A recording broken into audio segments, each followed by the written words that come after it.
So you've made it this far. Question number 6, the final question of this resource. And this question is all about how to use both gas volume measurements or calculations alongside your measurements of masses and moles and relative formula mass.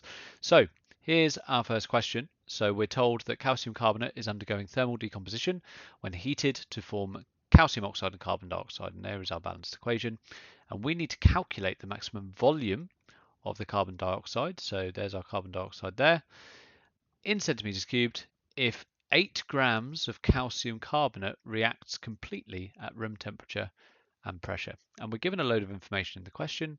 We're given some relative atomic masses, and we're given the molar gas volume being 24 decimeters cubed. Now remember, that number means that 1 mole of any gas will occupy 24 decimeters cubed at room temperature and pressure. So where do we start? Well, I would always start with a question like this. I always like to rewrite the balance symbol equation just so I know what I'm dealing with. And we know we are using 8 grams of calcium carbonate. So that's the mass of calcium carbonate I'm using. Now, given that it's given me the relative atomic masses, and who knows, maybe I don't know where to go from here, the most logical thing to do would be to calculate the number of moles that we have of our calcium carbonate.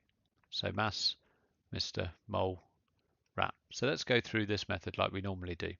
So the relative formula mass of calcium carbonate, well, if we look at the formula, calcium has got a relative atomic mass of 40, carbon is 12, as we can see there, and oxygen, we've got 3 lots of 60.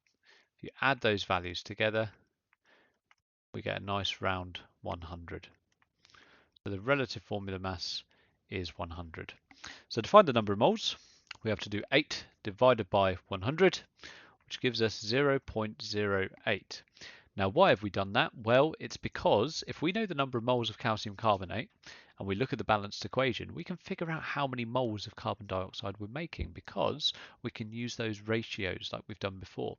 So there's no number here, there's no number here. So that means there's a 1-to-1 ratio. For every 1 mole of calcium carbonate you're reacting, you are making 1 mole of carbon dioxide.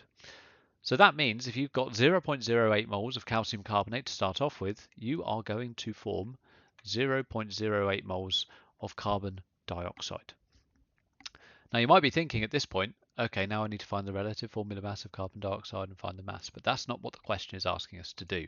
We're being asked to calculate the maximum volume, okay?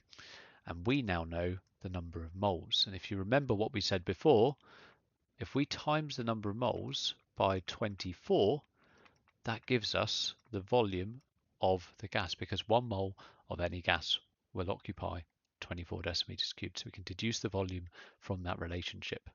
So if we've got 0.08 moles, we can do 0.08 multiplied by 24, and that will give me my answer, which is equal to 1.92 decimeters cubed. Fantastic. However, there's always a catch, isn't there? This is in decimeters cubed, and the question has explicitly asked me to find my answer in centimeters cubed. So I am going to have to do the conversion there.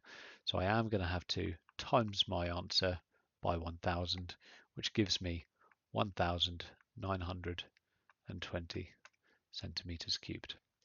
Now, what do you get the marks for here? Well, you're probably going to get 1 mark for finding that there's 0.08 moles of calcium carbonate. You're probably going to get another mark for realizing that you've also got 0.08 moles of carbon dioxide. Then you get your final mark for getting the final value in centimeters cubed. You would probably drop a mark. Well, you would drop a mark if you left it in decimeters cubed because it has been very explicit in the question. So that's going one way. That's going from mass to volume. You could, of course, be asked to go the other way. So this time we're being told the volume of the gas that's being produced, and we need to calculate the mass that is needed to give us that volume of gas. So we're told we've got 720 centimeters cubed of hydrogen gas being made, and we're needing to calculate the mass of sodium. So once again, I always find it much simpler for me if I can be looking at the balanced equation while I do this, although it does help generally to write it correctly when you do that. So I'm going to put my arrow in there rather than a plus. There we go. So 2 lots of NaCl plus H2. And I'm starting with 720 centimeters cubed of hydrogen gas. Now at this point, the first thing I need to do is remember that we've got that molar gas volume, the relationship that 1 mole of any gas occupies 24 decimeters cubed at room temperature and pressure. Okay, and we can assume that this reaction is taking place at room temperature and pressure. Now the fact it's given us this number means we're going to have to use it. So I'm going to convert 720 centimeters cubed into decimeters cubed.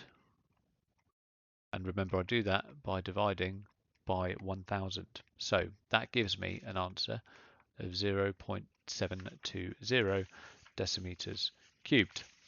I need to convert that, therefore, this number of decimeters cubed into moles. How many moles is that? And remember that moles times 24 gives me the volume.